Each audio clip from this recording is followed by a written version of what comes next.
the Miami Heat. Oh. Now, here's what I'll say, and I know, I might get criticized for it on this show, even though I shouldn't. Duncan Robinson needs to be out on the floor more than just in junk time. Did you watch the game yesterday? Yes. He shot 1,000% from three. No, you can't laugh at that. Did. He shot 1,000% from three. Limited sample size. Well, whatever. I mean, you can give anything context nowadays. What did they lack last night? Solana? Threes. The threes weren't falling like they were on Monday night. Guess what? Duncan comes in, put him in with like 6 minutes to go, which, as Solana pointed out on our text thread last night, that means the Heat have conceded, which is ridiculous. That putting in Duncan Robinson means you've conceded the game. Puts him in. Spo gets stubborn. We've talked about this for years. I'm not knocking him as a coach. No. He gets stubborn. You can't tell me that Duncan Robinson couldn't have helped them last night. I refuse to believe that. To the thing about you just saying, you trust Spo and he's a Hall of Fame coach. He has told me that they don't trust Duncan to get him back in the game. They shot like 24% last night from three. It was ugly. But Duncan is out of the rotation. I don't know what he has to do to get back in, but Spo needs to let him know what he needs to do to get back in. Right. That was driving me nuts. Not that would have made a difference last night. They got ran off the court. So I'm not saying Duncan Robinson made the difference, but I'm telling you, when they cut it and you're needing threes and you've got Duncan Robinson sitting there who has shown you in his career that he can hit some threes. I know what Solana's going to say. Checked into the game. I don't know what it was. Tyrese Maxey. Someone just took him right to the bucket. Like someone sized him up, said, why am I even giving a pump fake? I'm just going to the bucket. I'm going to score. It was almost too good to be true what happened. So he checks into the game, and the Sixers, out of a dead ball situation, throw the ball in the corner to whoever was being guarded by Duncan Robinson. Like Doc Rivers literally yelled, Duncan's on the court. Go ISO on him, whoever. Pick your poison. And it ended up being Tobias Harris in the corner, just backed him down and shot a little bunny right over him. I'm fine with what you're saying. Like yesterday, I wouldn't have minded it, but here's the only thing. In the third quarter, the Heat actually go on a run. They cut it to 11. Yep. And then there's a moving screen violation called on Kevin Love. It brings the entire run to a screeching halt, and the Sixers go on a 9-0 run. That's how they respond, and that's when the game was officially over. The Heat yesterday went on a stretch from the 10-minute mark in the second quarter. Max Strus hits a three. They go 0 of 13 on their next three-point attempts and don't hit another one until Caleb Martin hits it with 8 minutes and change in the fourth quarter. In that situation. The guy that the other team doesn't even call a play when he's on defense? Forget about defense. I'm not talking about defense because he is a defensive liability, but I'll trade you 3 for 2 all day long. Your big stat, because you texted it to us last night, your big stat is how long they went without a three, right? Or you had retweeted it, I think. Yeah. How long they went without a three. Yeah, no, that was it. From the 10-minute mark in the second quarter until the 8-minute mark in the fourth quarter, that's almost three-fourths of the game without hitting a three-pointer. Is that not the argument for Duncan Robinson? It's an argument for a good three-point shooter. And Duncan Robinson has been historically. I think you're putting him in a group that he doesn't belong in right now. Right now. That's it. But he does belong in that group. It's why he got all that money. That's exactly he what didn't get it for his defense. And Spo knows that, and Riley knows that, and they don't trust him. They don't trust him to get him out of that. I know. All I'm saying was last night, it was so obvious that they needed three-point shot. It was so obvious. And guess what? Duncan checks in junk time, shoots 1,000% from three. Is it shooting 1,000 or hitting 100%? Either way, I thought 1,000% sounded more grandiose, and it certainly sounds better than 1 for 1. You said it a couple times, like I don't know if that's 100% to me, like 1,000% sounds better than 100%. For sure, 100% sounds better than he shot 1 for 1. He didn't miss. So when they gave up 37 points in the second quarter, you think Duncan Robinson would have helped in that? Going to hurt. I mean, what are they going to give up? 60 points in the quarter? Yeah, 45, 47 points in the quarter. That second quarter, because that's when I first got in the restaurant. I was there waiting for my wife to get done. And I sit down and start watching, and I think it was a 12-0 run that the Sixers were on.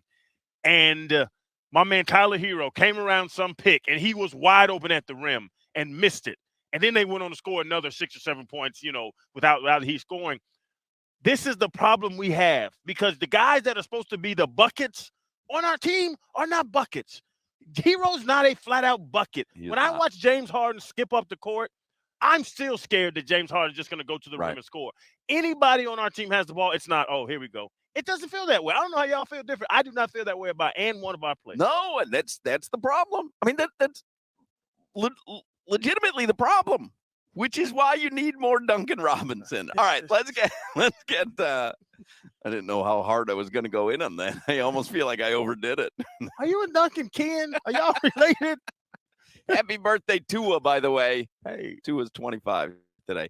Let's get a headline. So we're at FLA Live Arena, and Doug Plagans will join us today, and Randy Moeller will join us today. I told you Clay Ferrero will join us. Steve Goldstein will join us in the 5 o'clock hour. Loaded Potato, Panthers, and Predators tonight. Let's get the headlines here with Alejandro Solana.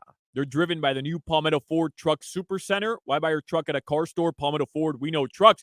We didn't even talk about the videos that were released. Tua celebrating his birthday last weekend. Rick Ross was there, had the big bottle of champagne, and Tua, little dance moves on the stage. Too, man. He was all jacked up. Woo!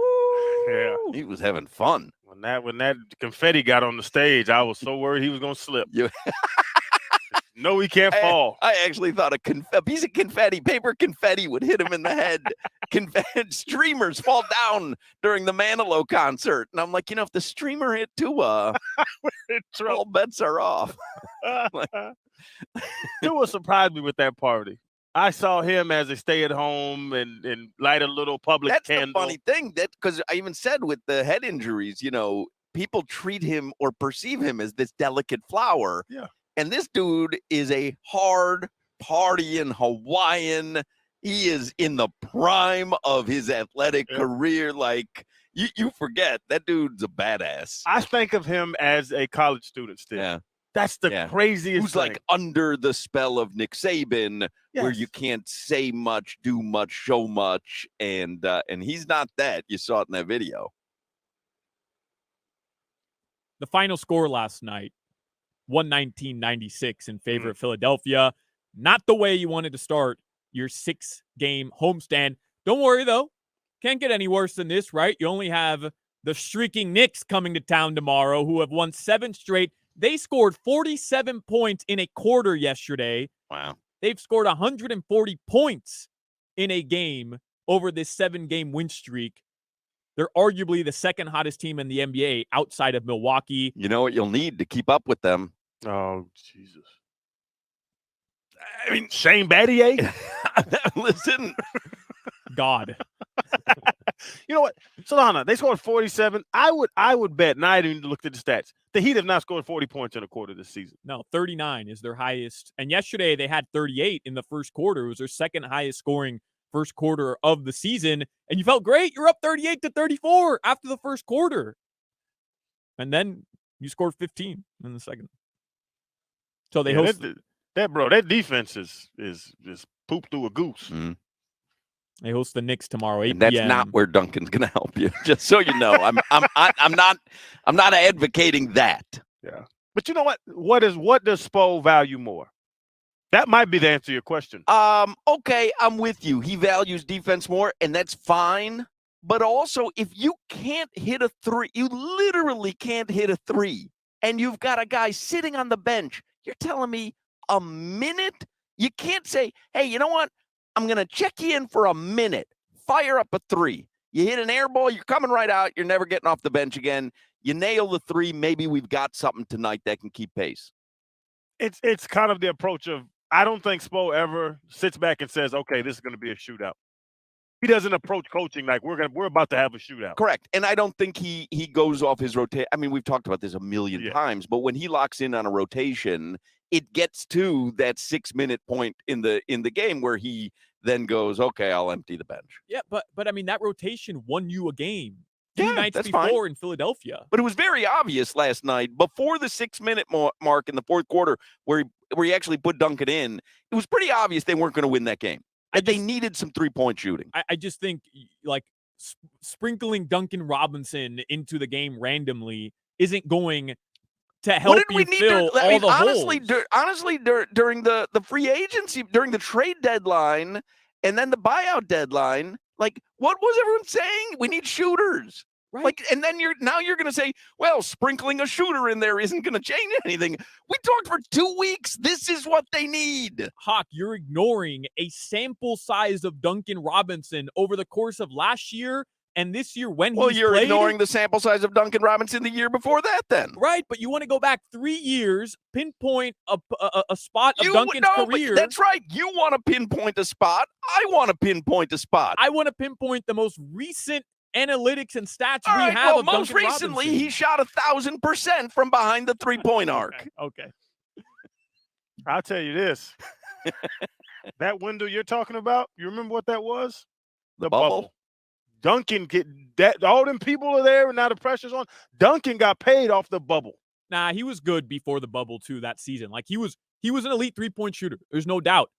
This year and last year, he has not been an elite 3-point shooter, and he's such a liability on defense. And last night, the Sixers, without Joel Embiid, said, we're going to make this a shootout. We're going to make this a track meet. And they kicked the Heat's ass. And Duncan Robinson. How many points did they score in a quarter last night, Philadelphia? 37. I mean, honestly, like you go, okay, you can't put Duncan in. He's a liability. You realize what this is? This is you can't have Bob drive tonight. He's got 4 speeding tickets. We'll go with Sam. He's got 3 speeding tickets. Like, you're giving up 37 points. Well, you're shaking your head, though. I mean, honestly, did they play good defense? They didn't, but they have this year. They're in the top 5 in defense. I'm specifically talking about last night, though. Did they play good defense? Right, but last night, at a point in the game, Spo rode with his guys, and they cut the deficit to 11. That was the right decision by Spo. They cut it to 11. It was back to 20 before you could brew a pot of coffee. Mm-hmm. And I know this because I was making a cup of coffee. I swear to God, I walked away from the TV. I came back, it was 20. And I went, what did I go backward? Like, I thought maybe Lori had hit the rewind. I couldn't believe how quickly it was back up to 20. 2 things quickly before basketball. You drink coffee at 9:30 p.m. and you make a pot. You didn't have a Keurig? Yeah, I don't even have a coffee pot. It was more for the story. It was more of a visual. I wouldn't even know how to brew a pot of coffee, but I do make a Keurig. I will occasionally at night have a cup of coffee if I'm in the mood, and then take Ambien. Yes, because it just evens it out. It's like having, you're a defensive liability. Well, I just solved it, Ambien. You know what I mean? Like you got to coach. It's all about coaching. But back to Duncan, because y'all are talking about this, right? We're talking about Duncan. What's the answer? Because you just said sprinkling him in, Hawk. Sprinkling him in is not the answer. Seeing what he can do. If he's hot, I'm not even advocating for him like that. But last night I thought it was silly that they didn't go to him because they needed 3-point shooting, and they had 3-point shooting Monday night. They won in Philly with Joel Embiid out on the court. Last night they needed some 3-point shooting. And when he came in, he had an open 3 and he passed it up. He was hesitant. It's so in his head right now, which is why you've got to get him in sooner and get him some run, because he will give you a game where he hits 6 threes. And it's going to be the difference between a win and a loss. And one win at the end of this season could be the difference between the play-in game or not. And I'm with you. He has a game. He can shoot 3 still. Like you're saying, if mentally, I think it's a mental thing, and he's coming off the hand injury. But Spo now goes into every game saying, well, let me get Duncan in early to see if he's on. If he's off, I go with my rotation. If he's on, I leave him in. No. If I'm in dire need of scoring and I can't seem to get it anywhere else, maybe go to Duncan. Run a couple plays that open him up. See if he can hit some 3-pointers. They're going to come back and score 2 on him. I get it. Yeah. And then he's got to come back and score 3. But that's the thing. If you got to trade 3 for 2. Okay, so he gets blown past for 2. He gets the ball, missed the 3. Comes back down, gets blown past. Now it's 4. He goes down, missed 3. Do you take him out after 2? Of course. You got to sit him back on the bench. It's 2, Hawk? Is it 3? Is it 4? How many misses will you say, oh, this is not a Duncan game? As long as he's shooting 1,000%, it doesn't matter. I can't do it with him, Solano. It's also so much deeper than that, right? Like yesterday, the Heat shot less attempts in the paint than they did on Monday against one of the most elite rim protectors in the NBA. That just doesn't make sense. You're going up against Philly without Joel Embiid 7-1 down low, and you don't go into the paint as much as you did when he was in the game. There was just a total lack of basketball IQ with the Miami Heat yesterday. In that second quarter, so they were shooting a lot collapsed. of outside shots, a lot of jumpers. I wonder if there's anyone there that can help. Solana, I don't know the metrics on rim protecting teams, but the Heat were terrified to go to the rim last night. Which was weird as hell because Dedmon wasn't in there. There's a center on that team that can play a little bit too. Hey, I swear I'm not making this up. Yesterday, Dwayne Dedmon, he's out, right? But he still got in a warm-up right about 30 minutes before the game. I'm doing pre-heat. When I tell you this dude is sweating like if he just ran 3 miles and he bricked every single shot. Every single shot. He missed like 7 shots in a row during just a shoot-around. He's just shooting against a guy like me who's passing him the ball. Yeah, he's got to get into playing shape. Tickled me. You ever seen an NFL game where there's guys warming up themselves, then there's a coach warming up other guys? He's not warming them up. He's trying to get them tired because they're not getting in the game. I swear, watch next time you see NFL pregame. There's going to be a coach with a group of guys. Like when you try to tire out a toddler. And you and you assume, oh, the coach is warming these guys up. No, he's tiring out the toddlers. Are you still going to eat that hot dog? Because you've gone this whole segment. There's still half a hot dog left. Do you see the ketchup and mustard now soaking into the bun? I see the mold and mildew formulating on it. That's called marinating. Ooh, I'm marinating this hot dog right now. See the cheese? Good Lord. This is looking good. You have a lighter? I can warm the bun up. Start warming up right now because you're going to sprint to the bathroom in about 45 minutes. Yeah, you better stretch. Really quickly, Panthers, Predators at 7 p.m. tonight. Obviously, you guys are out there. And tonight, Canes women's basketball in the ACC tournament. They play number 11, ranked right now in the ACC, Boston College. They're the 6th seed in the tournament, 8 p.m. tip-off. Yep, from the Watsco Center. Let's go Canes. Your weather, it's brought to you by Demesman and Dover. YourAccidentAttorneys.com. Free consultations. Call them 24/7-866-954-MORE. Another nice afternoon in sunny South Florida. And Tree is wearing jeans anyways. That's your weather. We're inside. We're chilly. It's a hockey. I've known Tree for a decade. He wore jeans yesterday to the baseball game. I've never seen Tree in anything but jeans. Yeah, he loves his jeans. Somebody texts in, Duncan was a liability, so you paid him $100 million to sit on the bench, trade him to the Celtics, Warriors, Clippers, Cavs, Knicks, whoever, and see what he does. He'll average 15 to 18 points a night. 98% of the NBA plays little or no defense. Play DR. It's ridiculous. It's right on. No, it's not right on. He's using those organizations to prove a point. Those are the elite organizations. The Heat were in the finals 3 seasons ago and a shot away from the finals last year. This is an elite organization. No team in the NBA has gotten more out of less than Eric Spoelstra and the Miami Heat over the last 3-4 seasons. We're not arguing that. So don't read that texter and look at the point he just made. It's a dumb point that he's making. His point is that Duncan Robinson would be playing on any team, putting up 15 to 18 points, and a lot of guys in the league don't play much defense, James Harden included, by the way. The Heat front office made a mistake paying Duncan Robinson. Everybody should agree on that point. The Heat would agree on that point. That's not up for debate. It doesn't matter. Right. He got his money. He's sitting on the bench. You can debate a million different things around it. He is sitting on the bench. He knows how to hit 3-point shots, and you've got him sitting on the bench because he's a defensive liability. You don't want to give up 39 points in the quarter. You're okay with 37. That's not the argument, though. The argument that this guy's making is that he'll average 18 points a game in Boston, which is ridiculous. It's ridiculous. He'd average 18 points a game anywhere because he'd get some minutes. All right. Clay Ferrero from Local 10. Clay Ferrero joins us next.